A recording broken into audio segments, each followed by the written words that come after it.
찬양 통해서 하나님께서 영광 받으신 줄 믿습니다. 우리가 이번 11월 한 달 동안 함께 묵상하는 말씀이 이제 디모데 전후서입니다. 디모데 전후서는 사도 바울이 자신의 아들 같은 또 제자이자 목회의 동역자인 디모데라는 사람에게 보냈던 두 개의 편지입니다. 디모데 전서, 디모데 후서, 이렇게 이제 두 개의 편지이죠. 이 디모데는 굉장히 어릴 때에 바울을 만납니다. 성경에 보면 한 10대 후반, 많으면 20대 초반 이렇게 이야기합니다. 그때 바울을 이제 만나게 되고요. 또 바울에게 배웁니다. 그리고 바울의 열정적인 그런 삶과 사역을 보면서 믿음을 배우게 되고요. 나중에는 사도 바울과 함께 이제 전도 여행을 다니게 됩니다. 바울의 전도 여행에 많은 순간 함께 했던 사람이 디모데입니다. 여러 동역자가 같이 있었지만 그 중에 이 디모데라는 사람도 바울에게 중요한 그런 이 동역자였고요. 특별히 바울의 사역에서 아주 중요한 역할을 감당합니다. 바울이 직접 가지 못하는 상황일 때 바울을 대신해서 보낸 사람 중에 한 사람이 디모데이고요. 또 바울이 여러 교회에 편지를 쓰는데 그 중에 바울이 보낸다 이렇게 하는 게 아니라 바울과 디모데가 보낸다 이렇게 이제 이름을 같이 해서 보내는 편지들도 굉장히 많이 있습니다. 그만큼 바울의 사역에 중요한 역할을 나누었던 그런 사람이라고 볼 수 있습니다. 자, 그러던 중에 바울과 이 일행들이 이제 에베소 교회를 방문하게 되고요. 사정이 있어서 디모데를 그 에베소 교회에 남겨두고 바울은 이제 다른 곳으로 떠나게 되는 그런 상황이 발생합니다. 그게 이제 오늘 본문 3절에 나오는 얘기인데요. 에베소 교회에 있었던 문제를 해결하고 바울은 다른 지역으로 이동하게 되고요. 디모데는 이 남은 문제를 좀 잘 해결하고 정리하고 교회를 좀 회복시키고 교회에 문제가 있었으니까 이걸 좀 잘 이제 마무리하기 위해서 디모데를 남겨두고 너는 거기 머물러 있어라. 그리고 이제 말하자면 간 거예요. 자, 그리고 이제 디모데에게 그 일을 맡기고 가긴 갔는데 이 바울이 생각해 보니까 마음이 좀 이제 불편한 거죠. 디모데가 걱정이 되는 겁니다. 그래서 보낸 편지가 디모데 전서라고 할 수 있습니다. 왜냐하면 이 에베소 교회도 사실 굉장히 문제가 많아요. 이 에베소가 그 당시 굉장히 번화한 지역이고요. 또 그 작은 그 어떤 지역의 수도 역할을 했던 그런 도시입니다. 로마 제국에서 굉장히 큰 도시였고요. 그러다 보니까 이제 오고 가는 사람도 많고 돈도 많고 그러다 보니까 문화적으로 이런 이 향락이나 혹은 그런 이 타락한 일들도 굉장히 많고요. 더군다나 이 에베소는 그 우상 숭배로 굉장히 유명한 지역이었습니다. 우리 사도행전 공부할 때 좀 봤었는데요. 이 에베소에는 그 아데미 신전이라는 신전이 있습니다. 이 신전이 굉장히 큰, 말하자면 그 당시 세계에서 제일 큰 신전이 거기에 있었습니다. 그러니까 이 에베소는 말하자면 이 사회적으로도 굉장히 발전하기도 했지만 그만큼 죄가 많고 타락했던, 또 영적으로도 우상 숭배가 굉장히 막 활발했던 그런 지역입니다. 이 지역이 만만치 않은 지역이죠. 문제는 지역도 그렇지만 디모데도 사실은 문제가 좀 문제라기보다는 어려움이 있습니다. 왜냐하면 이 디모데가 아직 젊다는 거죠. 노련하고 경험이 많은 목회자가 아닙니다. 이 디모데가 이 에베소에 남겨졌을 때의 나이를 30대 초반으로 봅니다. 여러분 30대 초반이면 요즘 애들이잖아요.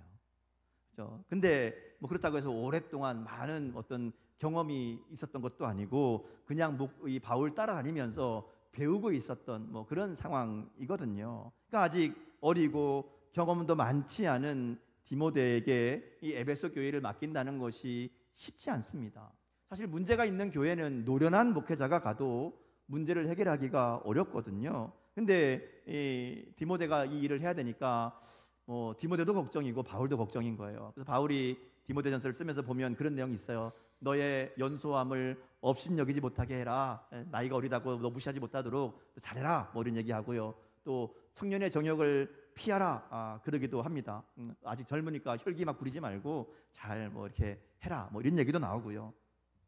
어쨌든 이 디모데는 바울이 부탁한 이 일을 감당하기에는 아직은 조금 경험도 부족하고 미성숙하다고 그런 마음이 있었다는 거죠. 그래서 바울이 편지를 보내서 좀 도우려고 한 내용이라고 볼 수 있습니다. 또 다른 이유가 있어요. 디모데가 뭐 어리기도 했지만 어린 것만이 문제가 아니라 사실은 그 기질적으로도 조금 어려움이 있었다라는 겁니다. 성경에 나오는 디모데의 이야기들이 여러 군데 나오는데요. 몇 가지 이야기가 있어요. 보면 이 디모데가 성격이 좀 내성적인 것 같아요. 그러니까 지금처럼 요즘에 어떤 우리가 뭐 MBTI 얘기하면 I 그러면 I인 것 같아요. 막 활발하지 않고 좀 마음이 소심하고 약한 뭐 그런 수줍음이 많았던, 그래서 이 디모데 같은 경우는 계속 격려와 확신이 필요한 그런 사람이었던 것 같아요. 바울이 계속 하는 얘기가 두려워하지 말아라, 두려워하지 말아라, 두려워하지 말아라 반복해서 격려하고 이야기하거든요. 두려움 없이 행해라 막 이렇게 얘기합니다. 뿐만 아니라 디모데는 육신적으로도 좀 연약한 부분이 있었던 것 같아요. 뭐 어떤 건지 잘 모르지만 성경에 보면 이 디모데가 위장 쪽에 좀 문제가 있었던 것 같아요. 그래서 속이 안 좋아서 좀 고생을 많이 했던 것을 우리가 좀 보게 됩니다. 그러니까 바울도 육체의 가시가 있었지만 디모데도 그를 괴롭히는 질병이 있었던 것으로 그렇게 보입니다. 그러니까 성경에서 발견되는 디모데의 모습을 종합해 보면 뭐 일단 연소합니다. 나이가 어려요. 경험도 없어요. 그렇다고 뭐 성격이 막 활발하고 혹은 요즘 우리 부흥사들처럼 다 막 휘어잡고 막 이런 성격도 아닌 거예요. 그냥 조용조용하고 또 좀 마음이 좀 여리고 그리고 몸도 허약합니다. 어쩌면 그런 모습은 이 디모데가 맡겨진 일을 감당하기에, 특별히 에베소라는 이 교회를 목회하기에는 굉장히 부족한 사람처럼 보일 수도 있다는 것이죠. 그래서 바울이 이 디모데를 격려하는 겁니다. 야, 너가 물론 그런 거 내가 알지만 그래도 네가 힘을 내고, 그리고 무엇보다 하나님의 은혜를 구해라. 하나님의 은혜를 구하고 하나님의 도우심을 구해라. 이렇게 계속 권면하는 내용이 이제 이 편지에 계속 나옵니다. 바울은 이 편지를 통해서 디모데가 좀 힘을 얻고 또 때로는 격려를 얻기도 하고, 그리고 그 내용 뒤에 보면 이제 자세한 내용들을 보면 실제로 교회를 목회할 때에 도움이 되는 어떤 뭐 기준들, 방법들, 뭐 이런 건 이렇게 해라, 저런 건 저렇게 해라, 그런 얘기들도 있거든요. 그러니까 그런 얘기들을 하면서 이 디모데가 이 에베소 교회에서 사역을 하면서 무엇을 중요하게 생각하고 또 무엇을 기억해야 되는지, 또 어떻게 사역해야 되는지, 뭐 이런 이야기들을 쭉 하는 내용이 디모데 전서입니다. 자, 그런 내용이기 때문에 이 말씀이 어떻게 보면 목회자를 향한, 목회자에게 교회에서 사역할 때에 이렇게 해라, 이렇게 해라, 뭐 그렇게 읽을 수 있는데요. 꼭 목회자만 위한 말씀은 분명히 아닙니다. 왜냐하면 우리는 다 목회자가 아니지만 디모데처럼 자신의 연약함을 분명히 가지고 있고, 그럼에도 불구하고 하나님이 주신 사명을 따라서 이 땅을 살아가야 되는 그런 존재들이기 때문에 그렇습니다. 여러분 그렇잖아요. 우리들도 하나님이 우리에게 맡기신 일들이 분명히 있어요. 사명이 있습니다. 근데 문제는 우리가 그 일을 감당하기에 충분하지 못하다는 거죠. 우리가 어떤 지식이나 경험이나 혹은 물질이나 하나님에게 맡기신 일을 감당하기에 넉넉한 게 아닙니다. 늘 부족하고 연약해 보입니다. 뿐만 아니라 우리가 감당해야 될 일이 쉬운 일이 아니라는 거예요.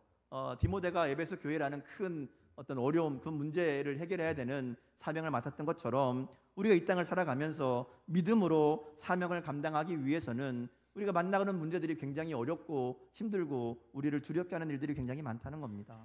그래서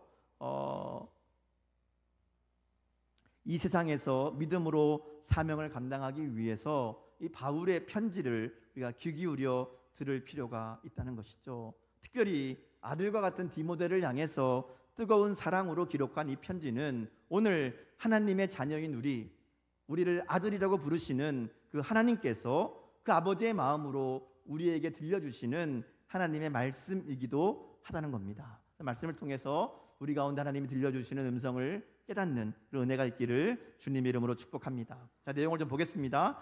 오늘 바울이 디모데에게 편지하면서 첫 번째로 하는 이야기는 우리의 소망이 어디 있는가 하는 것을 이야기합니다. 자, 1절 말씀을 보면요, 우리 구주 하나님과 우리의 소망이신 그리스도 예수, 이렇게 이야기합니다. 사실 이 1절, 2절은 인사예요.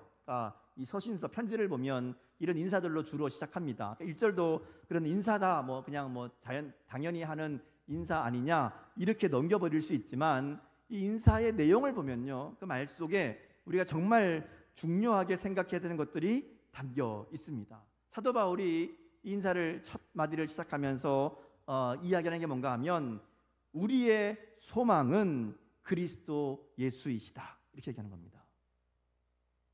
그리스도 예수만이 우리의 유일한 소망이라고 선언하는 겁니다. 왜 바울이 이 이야기를 하는가 하면, 예수님이 우리의 소망이라는 것을 잊지 말라는 겁니다.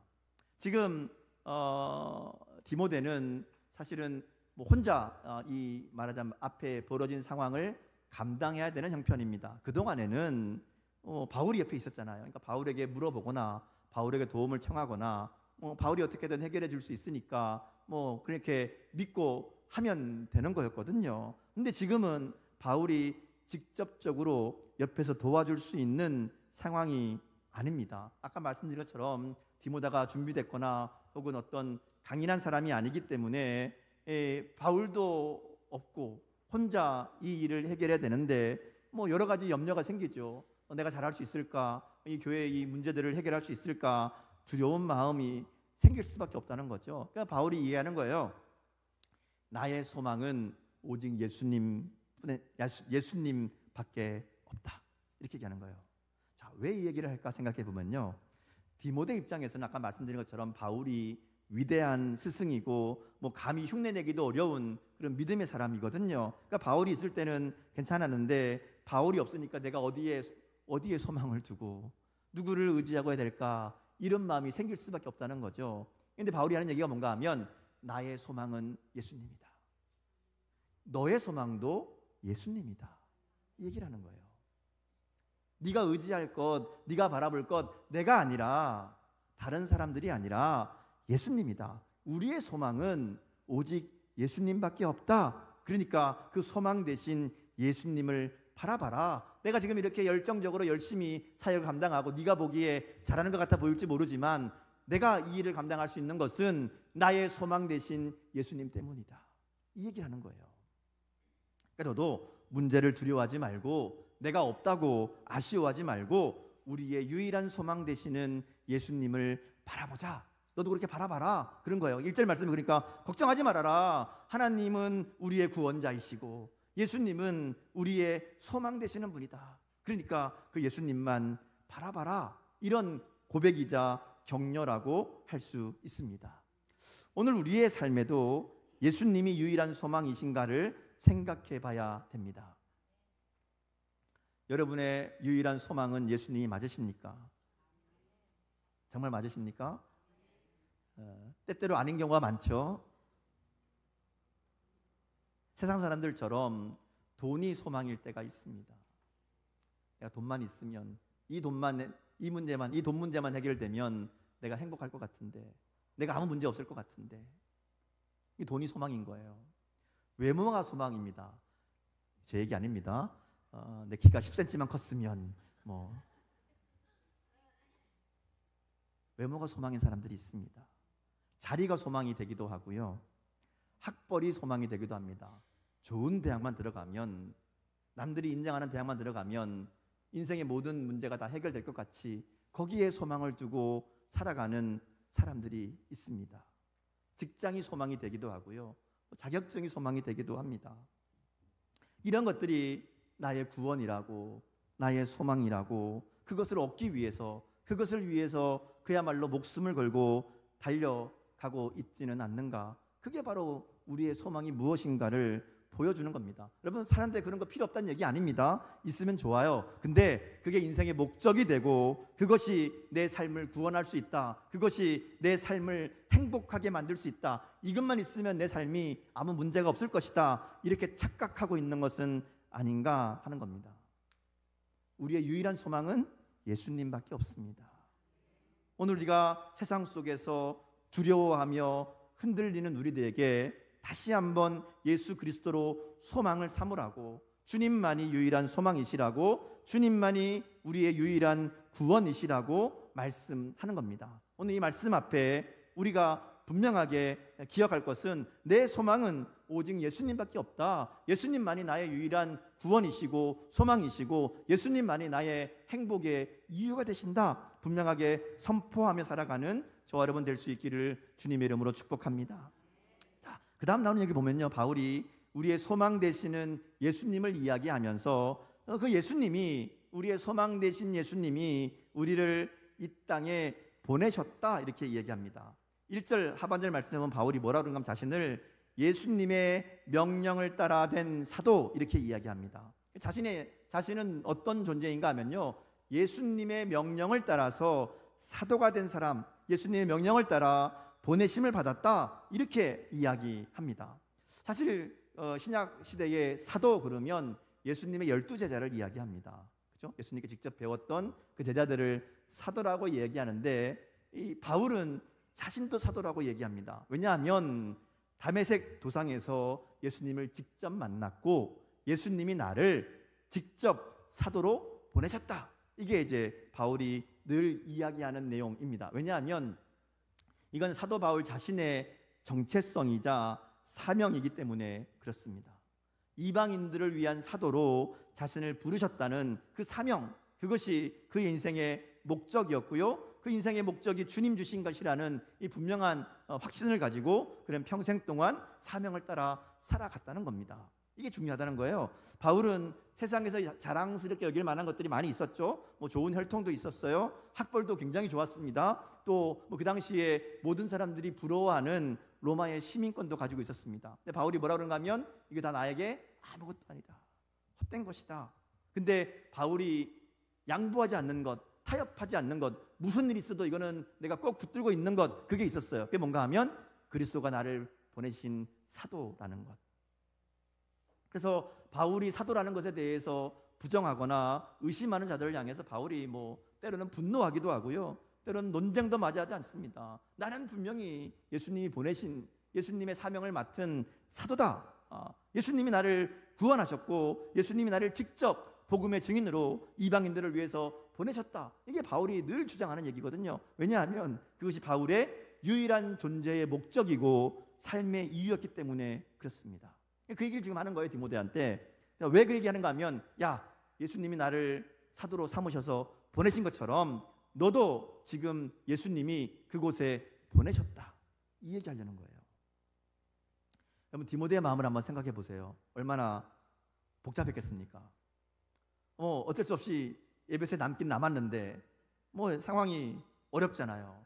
자신의 능력으로는 감당할 수 없을 것 같은 그런 자리입니다. 하면 할수록 어려웠을 겁니다. 사람들이 말 안 듣잖아요. 또 더군다나 싸우고 서로 거짓 교사들, 말하자면 이단들이 들어와서 교회를 시끄럽게 만들어 놓은 상황이니까 얼마나 그 상황이 어렵겠습니까? 이 디모데가 하루하루 지내면서 내가 여기 왜 있나 이런 생각 했을 겁니다. 온통 불안과 혼돈 뿐이었을 것이라는 것이죠. 그런 디모데를 향해서 바울이 얘기하는 거예요. 야, 나는 예수님이 보내신 사도다. 너도 예수님이 보내신 사도다. 네가 지금 있는 그 자리는 예수님이 너에게 맡기신 자리이고 너를 보내신 자리다. 그거 알려주는 겁니다. 그런 의미에서 오늘 우리도 주님의 명령을 따라 보내심을 받은 사도라고 말할 수 있습니다.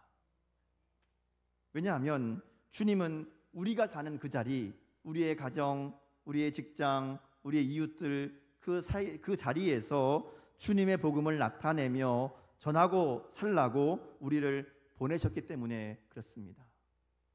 주님의 증인이 되는 것이 우리의 목적이자 사명이잖아요. 주님은 우리 모두를 주님의 증인으로 부르셨습니다. 우리를 분명한 목적을 가지고 구원하시고 우리를 각자의 삶의 자리로 보내신 겁니다. 그래서 이 사명을 따라 사는 것이 중요합니다. 바울이 디모데를 향해서 네가 누구인지를, 자신이 누구인지를 이야기하면서 네가 누구인지를 기억하라고, 너도 하나님이, 예수님이 그곳에 보내셨다고 이렇게 이야기하는 겁니다. 내가 주님의 보내심을 받아서 이 이방 지역을 다니며 복음을 전하는 사도가 된 것처럼 너도 주님의 부르심을 따라서 지금 에베소에 있는 거다, 이렇게 이야기하는 거죠. 자, 그러면서 바울이 하나님의 은혜와 긍휼과 평강이 있기를 기도합니다. 사실 이 내용은 모든 편지에 나오는 인사말 중에 하나입니다. 인사할 때에 우리가 안녕하세요 하는 것처럼 은혜와 평강이 있을지어다 이렇게 인사하거든요. 근데 보통은 은혜와 평강이 있기를 원합니다 이렇게 기도하는데, 오늘 본문에 보면 특별한 것이 있습니다. 뭐가 있어요? 긍휼이라는 게 있어요. 하나님의 은혜와 평강이 있기 원합니다 이렇게 보통 인사하는데, 디모데한테는 편지를 보내면서 하나님의 은혜와 긍휼과 평강이 있기를 원합니다 이렇게 한다는 거죠. 아마도 에베소라는 이 특별한 상황, 또 디모데의 형편 생각하면서 바울이 특별히 이 디모데를 위해서는 하나님의 긍휼을 구하는 것이라고 볼 수 있습니다. 왜냐하면 하나님의 긍휼이 필요하거든요. 상황도 어렵고 디모데도 힘듭니다. 그러니까 하나님의 긍휼이 아니면 감당할 수 없는 상황이라는 것이죠. 하나님의 긍휼을 구하며 기도하고 있다는 겁니다. 오늘 우리의 삶도 디모데와 같이 감당할 수 없는 현실을 마주할 때가 있습니다. 아무리 노력해도 달라지지 않는 상황을 만날 때도 있습니다. 열심히 일했는데 열매가 하나도 없는 것 같은 그런 결과를 받을 때도 있다는 것이죠. 그저 우리를 두렵게만 하고, 그래서 내가 여기 있는 게 맞나 싶을 정도로 우리를 힘들게 하는 상황과 형편에 처할 때도 있을 겁니다. 근데 그럴 때에 우리가 반드시 기억해야 될 두 가지가 있습니다. 하나는 예수님은 우리의 소망 되신다는 겁니다. 그리고 그 예수님이 우리를 그 자리로 보내셨다는 겁니다. 그러기에 우리의 소망 되신 예수님을 바라볼 때 예수님은 우리와 함께 하심으로 은혜와 평강으로 주님의 긍휼로 우리를 도우신다는 겁니다. 우리가 그 사명을 감당할 수 있도록 우리 가운데 은혜를 베푸시는 줄 믿습니다.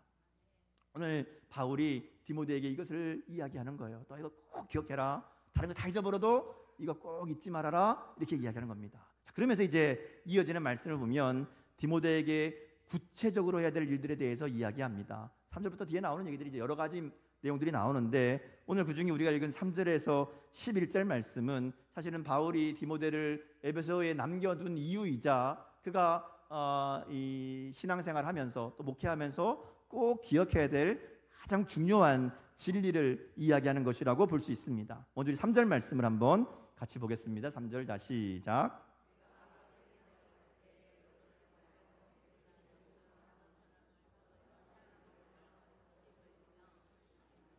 자, 여기 보면 에베소에다가 디모데를 남겨둔 이유는 다른 교훈을 가르치는 거짓 교사들이 있었기 때문이다라는 겁니다. 4절에 보면 그 다른 교훈이 뭔지가 나와요. 신화와 끝없는 족보에 몰두하는 사람들 이렇게 이야기합니다. 당시 에베소 교회 뿐만 아니라 또 초대교회에 많은 위협이 되었던 여러 가지 이단들이 있었는데요. 그 중에 하나가 이 영지주의라는 겁니다. 이 영지주의는 이 그리스, 헬라 이 철학의 영향을 받은 건데요. 말하자면 쉽게 얘기하면 이런 겁니다. 신비한 지식, 영적인 지식을 아는 것이 구원의 조건이라고 얘기합니다. 그러니까 신화라는 게 이제 말하자면 꾸며낸 이야기, 신비한 이야기 막 그런 거잖아요. 그런 것들을 많이 알고 또 그런 어떤 족보, 그런 관계들, 또 그것이 어떤 자기가 그런 뭐 신의 아들 뭐 이런 거 막 있잖아요. 여기 그리스 신화에 보면 그런 이야기들을 가지고 그런 많은 지식들이 또는 영적인 지식들이 구원을 얻게 한다, 그렇게 주장하는 자들입니다. 그래서 자신이 알고 깨달은 것들을 진리라고 주장하면서 논쟁하는 사람들입니다. 여러 가지 영적이라고 생각하는 뭐 지식들, 이야기들 그런 것들을 동원해서 논쟁하고 다투는 건 좋아하는데요. 하나님의 은혜나 삶의 변화 뭐 이런 건 전혀 상관없는 그런 사람들이었다는 겁니다. 이런 사람들이 교회 안에 혼란하게 하는 그런 일들을 일으켰고요. 또 한 가지는 이제 율법주의입니다. 주로 이제 유대인들에게서 온 그런 내용인데요. 예수님을 믿고 구원받았음에도 불구하고 예수님으로 구원받은 게 아니라 뭐 할례를 자랑하고 유대인이라는 혈통을 자랑하고 또 율법을 지키는 것을 자랑으로 삼고 그것을 가르치는 사람들이 있었다는 것이죠. 행함도 있고 열심도 있지만 문제는 그런 행함으로 율법을 지킴으로 구원받는다, 의롭다함을 얻을 수 있다 뭐 이렇게 생각하고 주장하는 사람들이 있었다라는 겁니다. 이 영지주의나 율법주의나 공통점은 예수님의 십자가의 은혜가 아니라 자신이 가지고 있는 지식이나 자신의 행함을 구원의 근거로 삼는다는 것이죠. 그래서 내가 더 많이 알고 있다, 내가 더 놀라운 신비한 지식들을 가지고 있다 자랑하기 위해서 논쟁하기를 즐기고요, 또 율법을 행하는 것을 자랑하기 위해서 내가 율법을 지킨다, 이걸로 의로움을 삼고 그것으로 다른 사람들을 정죄하고 비난하는 사람들, 이게 이제 다른 교훈, 거짓 교사들의 모습이었다는 것이죠. 그래서 바울이 4절에서 말하는 것처럼 거짓 교사들은 하나님의 경륜, 하나님의 뜻을 이루는 게 아니라 논쟁과 다툼만 만들어내는 사람들이었다는 겁니다. 오늘날 교회에도 이런 사람들 있습니다. 뭔가를 계속해서 배우기도 하고 열심히 신앙생활을 하는 것 같은데 삶은 달라지지 않고 지식만 많아지는 사람들이 있습니다. 그러면 꼭 어떤 문제가 생기는가 하면 싸움을 일으켜요. 뭐가 맞고 뭐가 틀리고, 네가 틀리고 내가 맞고, 뭐 이건 이렇게 해야 되는데 잘못됐고, 이런 얘기들만 하는 사람들 있다는 것이죠. 오늘 본문에 나오는 사람들 같은 사람들입니다. 그래서 바울이 디모데에게 그럼 바른 교훈이 뭐냐, 네가 가르치고 지켜야 될 참된 복음이 뭐냐, 그 얘기를 합니다. 5절 말씀인데요, 같이 한번 보겠습니다. 5절, 자, 같이 읽습니다. 5절 시작. 이 교훈의 목적은 청결한 마음과 선한 양심과 거짓이 없는 믿음에서 나오는 사랑이거늘, 이렇게 얘기합니다. 자, 이게 보면 이 교훈이라는 말은 이제 복음이라는 걸로 바꿔서 읽어도 괜찮습니다. 그러니까 복음의 목적은 사랑이라는 겁니다. 다시 말해서 무엇을 하든지 이 복음의 역사는 사랑이라는 결과로 나타나야 된다는 겁니다. 사랑이 없으면 다 헛된 것이고 쓸모없는 것이다, 이렇게 이야기합니다. 자, 그러면서 그 사랑이 어떤 사랑인가? 그냥 우리가 얘기하는 사랑을 이야기하는 게 아닙니다. 여기에는 세 가지 이야기하죠. 청결한 마음, 그리고 선한 양심, 그리고 거짓 없는 믿음에서 나오는 사랑이다, 이렇게 얘기합니다. 이 청결한 마음은 단순히 깨끗한 마음을 이야기하는 게 아닙니다. 사람의 마음은 깨끗할 수 없잖아요. 아무리 깨끗하다 그래도 깨끗해지지 않습니다. 사람의 마음이 깨끗해질 수 있는 유일한 방법은 예수님의 보혈로 씻는 것밖에 없습니다. 그래서 여기서 말하는 청결한 마음은 그냥 깨끗한 마음이 아니라 예수님의 보혈을 의지하고 회개하고 주님을 닮은 마음을 품는 그 마음을 의미합니다. 선한 양심도 마찬가지입니다. 양심이라는 게 이제 사람들에게 있죠. 근데 이 선한 양심이라는 것은 단순히 그냥 착한 사람 이런 게 아니라, 선하다라는 말은 하나님을 의미하거든요. 하나님이 주시는 양심이라는 의미입니다. 그러니까 하나님을 만나고 하나님이 회복해 주신 예수님의 십자가의 은혜로 회복된 양심이라고 말할 수 있습니다. 마지막은 거짓이 없는 믿음이라고 얘기하죠. 그것은 감추는 게 없는, 속이는 게 없는 형식적이고 외식적인 믿음이 아니라 진실한 믿음을 이야기합니다. 참된 복음은 사랑으로 나타나는데 그 사랑은 청결한 마음과 선한 양심과 거짓 없는 믿음, 곧 예수님을 알고 예수님의 마음을 품고 그리고 그 마음으로 살아가는, 그 주님을 닮아가는 사람들의 말과 행동을 통해서 사랑으로 나타난다, 이렇게 이야기하는 겁니다. 그 사랑이 없는 복음은 가짜라는 이야기이지요.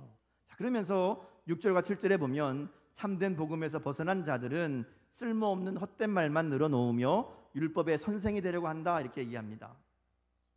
교회 안에서 나타나야 되고 성도의 삶에서 맺어야 되는 것이 사랑인데 그들은 자기를 자랑하는 헛된 말만 늘어놓는다는 겁니다. 그래서 서로 판단하고 정죄하고 옳고 그름만을 따진다는 것이죠. 율법은 옳은 사람들, 내가 옳다, 네가 잘못됐다 이러려고 주신 게 아니라는 겁니다. 옳은 자들에게 준 게 아니라 죄인들에게 주신 거라는 거죠. 율법은 남을 판단하기 위한 것이 아니라 자신을 돌아보고 자신의 죄인됨을 깨닫게 하기 위해 주신 거라는 겁니다. 근데 그들이 다른 사람을 판단하는 데에, 가르치는 데에만 율법을 사용하려 가니까 결국 다툼과 변론만 일어나고 사랑의 열매를 맺지 못한다라는 겁니다. 그래서 8절에서 나오는 9절 말씀을 보면 율법이 올바른 의미를 얘기하죠. 율법은 우리의 죄를 깨닫게 하고 그리고 우리 힘으로는 그 죄에서 벗어날 수 없음을 알게 하는 것이 목적입니다.